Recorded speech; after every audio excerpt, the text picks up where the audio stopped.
Perkenalkan, nama saya Saidah Akla, mahasiswa PPG dalam jabatan kategori 1 gelombang 2 tahun 2022 Universitas Negeri Semarang, Prodi Pendidikan Sejarah, NIM 3101022089.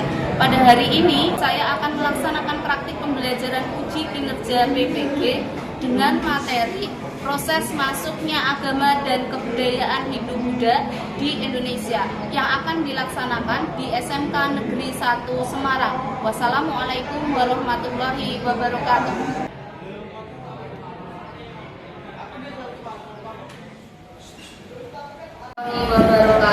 Waalaikumsalam warahmatullahi wabarakatuh.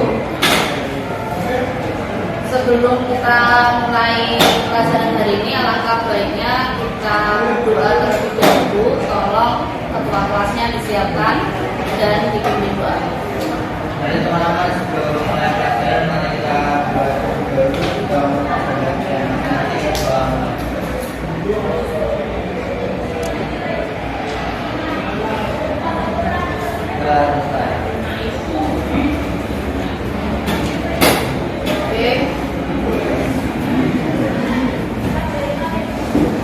Sebelum kita mulai, silakan cek kebersihan, cek laci kalian. Kalau ada sampah, silakan dibuang keluar. Kemudian rapikan atas meja kalian, hanya ada sejarah.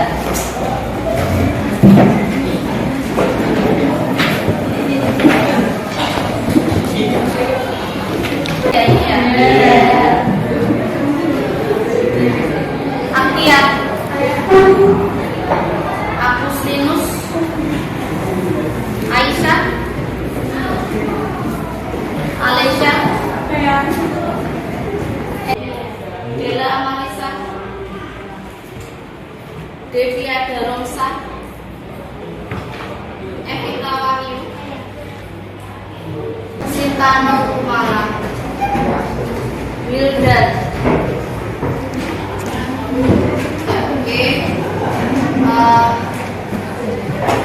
Silakan dikeluarkan bukunya. Yang punya yang tebel silakan dipakai yang tebel. Buka bab 3 halaman 71. Ya, 71 kurang lebih di sekitaran halaman ini.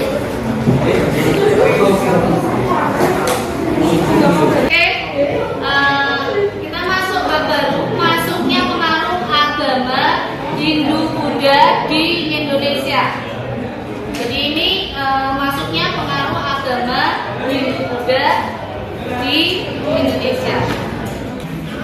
Materi kali ini menggunakan model pembelajaran problem based learning. Problem based learning itu model pembelajaran yang berasaskan pemecahan masalah. Kemudian metode yang akan kita gunakan nanti adalah metode ceramah. Nanti saya akan memberikan keterangan seperti ini. Kemudian diskusi. Nanti akan ada diskusi. Saya bagi menjadi 5 kelompok. Ceramah sudah. Presentasi. Kemudian tanya jawab dan tugasan. Yang terakhir ada evaluasi. Kemudian materinya tadi sudah saya singgung mengenai masuk dan berkembangnya agama dan budaya Hindu-Buddha. Tapi kita akan fokus dulu ke teori masuk dan berkembangnya agama dan kebudayaan Hindu-Buddha di Indonesia. Selanjutnya sistem penilaian. Di semester ini nanti akan ada ulangan harian, ulangan tengah semester, kemudian ulangan akhir semester. Jadi ada 3 nilai yang akan saya masukkan sebagai penilaian kenaikan kelas. Ulangan harian, kemudian ulangan tengah semester, ulangan akhir semester. Ketiga ini ketika kalian belum mencapai KKTP itu kalau dulu namanya KKN. Kalau belum 70, ini sebetulnya 75 ya kalau punyanya sekolah. Tapi standar dari 70. Cuma kalau kalian ingin kuliah paling tidak minimal 75. Jadi tidak boleh di bawah 75. Jadi penilaian untuk perguruan tinggi itu diambil dari semester 1 sampai dengan 5. Nilainya setiap semester harus mengalami kenaikan, tidak boleh turun, minimal sama, tidak boleh kurang dari 75. Nah, penilaian sikap ini ada observasi dari Bu Aka sendiri, kemudian dari diri kalian menilai diri sendiri, kemudian ada dari teman sebaya, nanti temannya menilai teman. Kemudian ada penilaian keterampilan atau unjuk kerja. Ini nanti yang akan kalian lakukan itu masuk di unjuk kerja. Ini yang diskusi nanti. Tujuan pembelajaran kali ini yang pertama menguraikan berbagai teori proses masuknya agama dan budaya Hindu-Buddha ke Indonesia. Kemudian yang kedua, membandingkan berbagai teori. Jadi teorinya dibandingkan, mana yang lebih relevan. Kemudian yang ketiga, nanti setelah dibandingkan dimasukkan ke dalam LKPD. Setelah itu mempresentasikan LKPD tentang proses masuk agama dan kebudayaan Hindu-Buddha ke Indonesia. Ini yang kalian saksikan sekarang. Seperti yang terlihat, ini adalah peta jalur perdagangan di Asia Tenggara. Kalau kalian lihat, itu ada gambar kapal. Nah, itu yang dari Cina. Yang barusan turun kapalnya itu dari Cina. Itu langsung ke Malaysia, Singapura, lalu ke Sumatera. Kemudian yang kedua, ini yang dari India. Ini begitu nyampe hanya lewat saja ke Selat Malaka lalu ke Jawa. Ini yang ketiga, ini dari arah utara, juga dari India, tapi lewatnya dari arah utara Pulau Jawa. Ini langsung ke daerah mana ini ya kalau di sini? Sebelahnya Sulawesi apa? Belum apa-apa yang di sini yang kecil-kecil ini Maluku.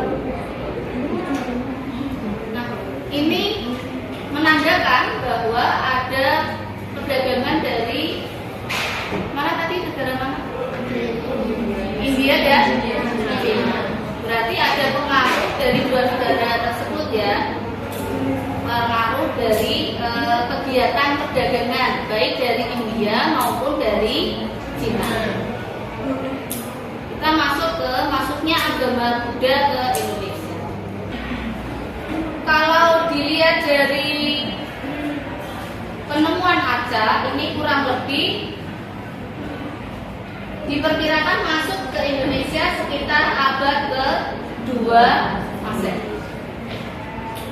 Nah, agama Buddha ini masuk ke Indonesia dibuktikan dengan ditemukannya arca Buddha. Ini arcanya gambarnya sedang berdiri, tidak duduk bersila seperti yang kalian lihat di Candi Borobudur. Ini yang sedang berdiri. Jadi arca ini ditemukan di 3 tempat. Satu di daerah Sulawesi Selatan, di Sepaga, kemudian di Jember, Jawa Timur, kemudian di Bukit Sikuntang atau Sumatera Selatan. Nah, dilihat dari ciri-ciri arca tersebut, ini berasal dari langgam Amarawati yang berasal dari India Selatan. Jadi perkiraan masuk agama Buddha ke Indonesia itu sekitar abad ke-2 sampai 5 Masehi. Yang agama Hindu ini diperkirakan abad ke-5 dengan ditemukannya prasasti Yupa yang bertuliskan bahwa, bisa dibacakan, Raja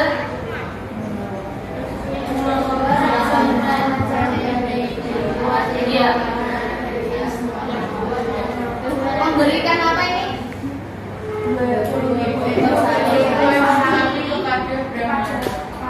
paragraf. Ini kalau ini angka juga ya. Kalau yang ini sekitar abad ke-5. Yang ininya memberi 20.000 ekor sapi pada kaum Brahmana. Kaum Brahmana ini kenapa kok dikasih sapi ya?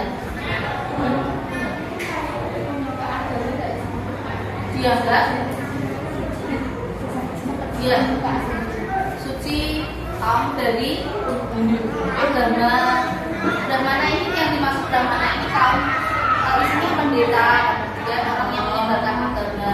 Ini kaum Brahmana. Jadi kalau di agama Hindu itu ada kasta, bagian kasta itu apa? Derajat, tingkatan apa? Sosial. Jadi di sini memberikan 20.000 ekor sapi ke kaum Brahmana. Siapa yang memberikan? Mula. Ayahnya siapa? Asmawati. Kakeknya Kudungga ini raja dari kerajaan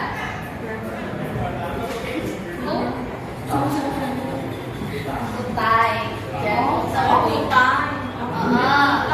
Jadi kalau ditanya kerajaan Hindu pertama di Indonesia adalah Kutai. Kok bisa ini Ibu dikatakan sebagai kerajaan pertama? Karena dilihat dari namanya, perbedaan nama. Perhatikan yang belakangnya. Dari mulai anak dan tentunya belakangnya pakai man. Biasanya kalau pakai man itu dari negara bisa filmnya joget-joget.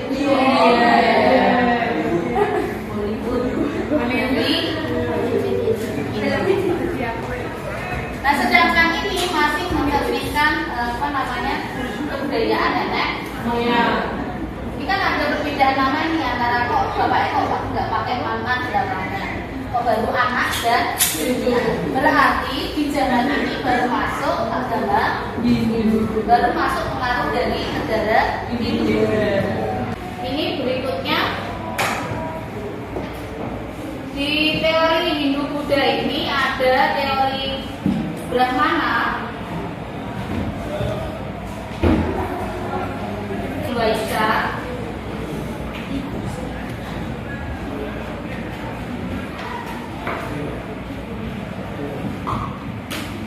ada teori kesatria, kemudian ada teori arus balik dan teori sudra.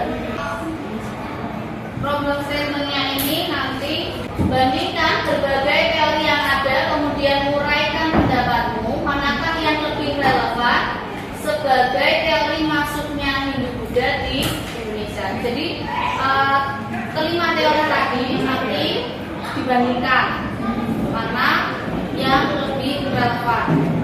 Cara membandingkannya bisa kalian mencari kelebihan dan kekurangan. Maka itu bisa menguatkan, oh ini ternyata lebih unggul, oh ini tidak. Jadi yang kelemahannya terlihat lebih sedikit, maka itu yang lebih relevan. Ini nanti dibagi menjadi 5 kelompok. Silakan bisa berhitung dari angka 1 sampai dengan 5. Dari mulai sini ke sana. Dari sana. Yuk mulai dari pojok sana. Keras. 1, 2, 3, 4, 5, 2, 3. Ingat-ingat ya. 5, 1, 2, 3, 4, 5. 2, 3, 4, 5, 1, 2, 3, 4. 5, 1, 2, 3, 4. Ya. Angka 1 silakan bergelombol di pojok sana. Angka meja dijadikan 1. Angka 2 di sebelah sini, angka 3 sini, 4 sini, 4 dan 5 di sini.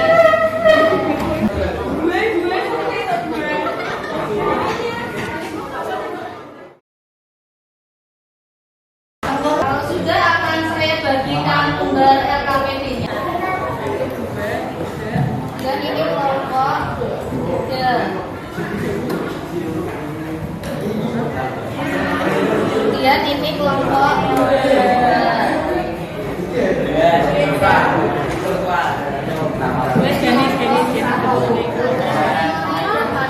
kelompok 2 teori kesatria, kemudian kelompok 3 teori Vaisya, kelompok 4 teori Sudra, kelompok 5 teori arus balik.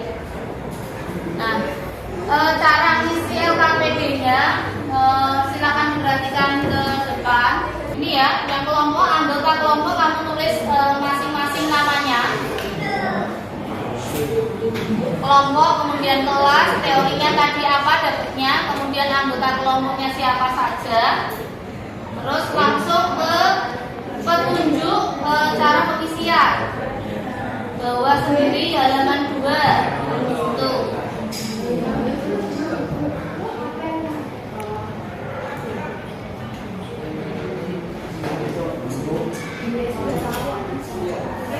Yang ketiga itu diperhatikan. Jadi kalian berdiskusi dengan kelompok masing-masing, nanti mencari teorinya nanti bunyinya apa, kemudian ilmuannya siapa, penemunya siapa, penemu teori itu siapa. Nah, terus kemudian dicari kelebihan dan kekurangan yang menjadikan teori tersebut layak digunakan sebagai dasar kenapa agama Hindu-Buddha masuk bagaimana agama Hindu-Buddha itu masuk ke Indonesia. Itu ya, ada yang mau ditanyain?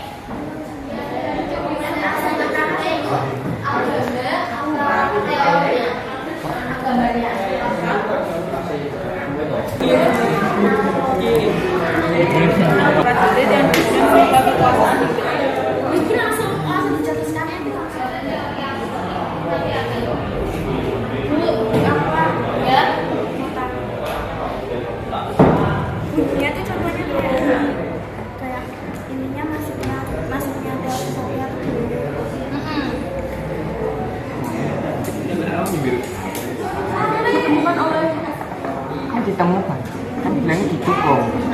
Ini bener kok. Ini berarti kan sing nemuin kok.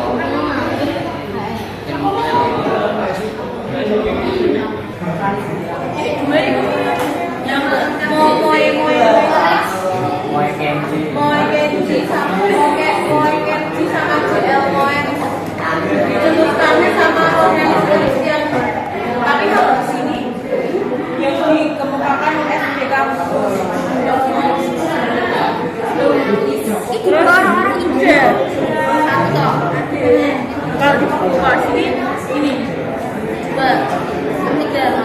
Cornelis Christian P terus didukung sama Moegan Satria. Moegan sama dua yang ini.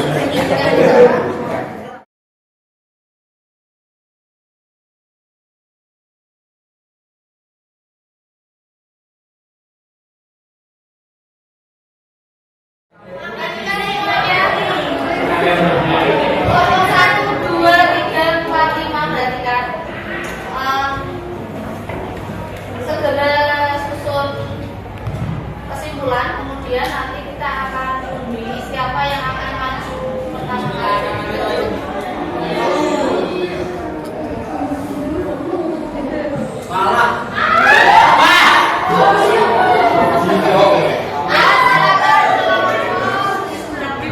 Presentasikan dari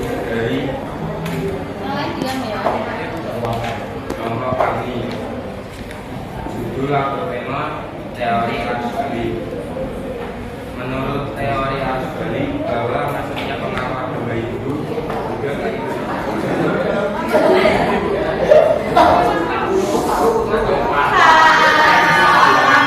Berikutnya kelompok kelas Saya sendiri yang Muslim Bersama Caksono, lalu Aisyah ini, kemudian Akimba Jerma, Citra Latifah, Naila Kairunisa, dan Cinta Nur. Judul dari teori ini adalah teori adalah argumen bahwa mereka berbeda dari Hindu yang berbeda lain karena ini masuk ke Hindu. sebagian besar golongan siswa bekerja sebagai guru serta tidak, sehingga sangat mungkin apabila mereka ingin mengubah nasib menjadi lebih baik ke tempat lain. Lagi kelompok berikutnya dikasih mana yang duluan, 1, 2, 3.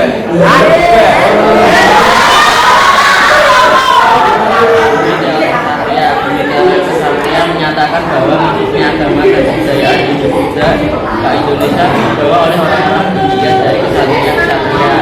Tokoh yang mendukung dan kesatria ini diteruskan oleh Cornelis Christian serta didukung oleh Kelvin dan J.R. Moen. Kesatria. Jadi kelebihannya kalau kesatria ini perluasan wilayah begitu ya. Iya. Kalau kekurangannya juga tidak dapat berbahasa Sanskerta. Lanjut lagi kelompok berikutnya. Oh ya, tepuk tangan dulu guys.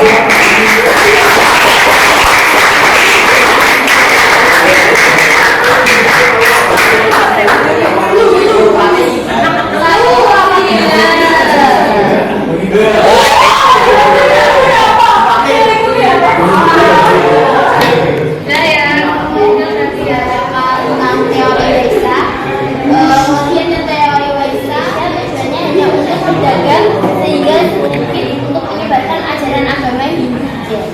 kesimpulan dari teori Weissa yang telah ditulis dengan kelompok kami, teori Weissa sempat diragukan kebenarannya jika para pedagang berperang terhadap penyebaran kebudayaan, pusat-pusat kebudayaan mestinya hanya terdapat di pusat kota, kayak kenyataannya pengaruh kebudayaan ini banyak terdapat di perjalanan. Terima kasih. ya, kelemahannya karena pada kelompok ini, Weissa ini banyak terdapat di pedalaman. Jadi masih kurang relevan untuk dijadikan sebuah dasar teori bahwa golongan Weissa inilah yang menyebarkan agama Hindu. Lanjut yang kelompok terakhir, tapi sebelumnya aplaus dulu buat kelompok 3.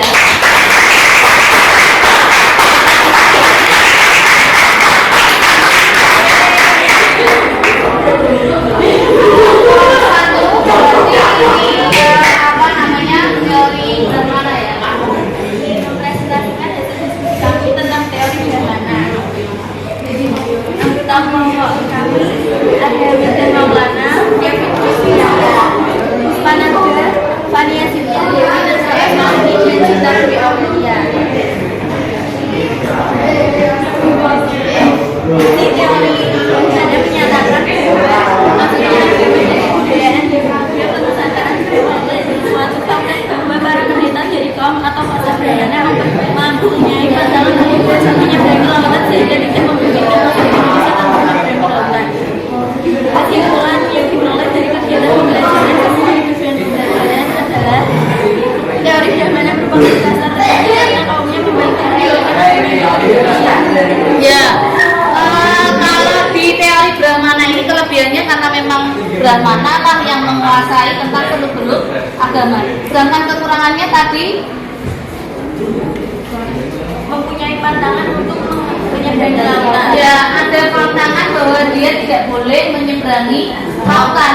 Tapi di prasasti Yoga ini juga disebutkan bahwa rajanya memberi 20.000 ekor sapi ke kaum Brahmana. Berarti kan ada kaum Brahmana yang juga ke Indonesia.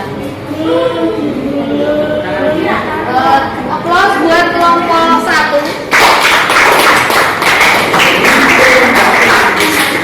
Sekarang LKPD-nya saya tarik, kumpulkan. Kita akan melakukan refleksi bersama.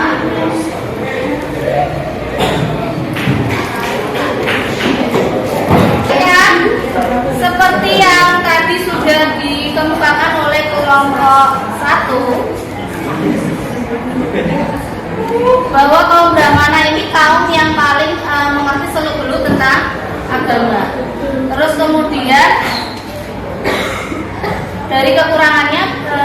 dia ini tidak boleh atau punya pantangan untuk menyeberangi lautan.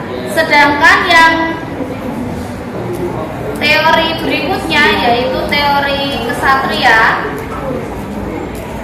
ini dari kelebihannya dikatakan bahwa kesatria melarikan diri ke Indonesia, kemudian berdiam diri di wilayah Indonesia mendirikan perkumpulan. Tapi kelemahannya bahwa kesatria ini tidak dapat berbahasa Sanskerta, jadi namanya teorinya jadi lemah. Kemudian yang ketiga ada teori Waisa, itu tadi bahwa yang sering berinteraksi dengan orang Indonesia itu adalah kaum pedagang, baik itu dari India maupun Cina. Cuma kelemahannya kaum pedagang ini juga belum tentu menguasai tentang agama, dan bahasa juga tidak menguasai. Ya di sini dituliskan tidak bisa bahasa Sanskerta. Tidak bisa bahasa Sanskerta. Kemudian di teori yang keempat, teori sudra, ini kaum golongan bawah, bahwa sudra ini punya motivasi yang lebih tinggi untuk melakukan perbaikan ekonomi, tapi yaitu tadi dia tidak menguasai atau mendalami agama Hindu. Kemudian yang terakhir, bahwa ini kurang maksimal untuk menggali lagi, jadi harus balik. Jadi memang di sini bahwa ada orang Indonesia yang ke negara lain kemudian balik lagi ke Indonesia untuk menyebarkan agama. Nah, ini lebih relevan teori ini, terutamanya di Prasasti Nalanda disebutkan bahwa ada pelajar dari Sriwijaya yang menuntut ilmu agama di India. Ini lebih kuat karena apa? Ada bukti tertulisnya, ya. Jadi teori ini yang kemudian dijadikan dasar bahwa teori arus balik ini lebih relevan, yang menjadikan dasar menyebarnya agama Buddha di Indonesia. Sampai di sini adakah yang mau ditanya? Ada, silakan akses evaluasi berikut ini. Linknya akan saya share di grup.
Fungsinya silakan dikembalikan kembali seperti semula, bersiap-siap, berkemas-kemas.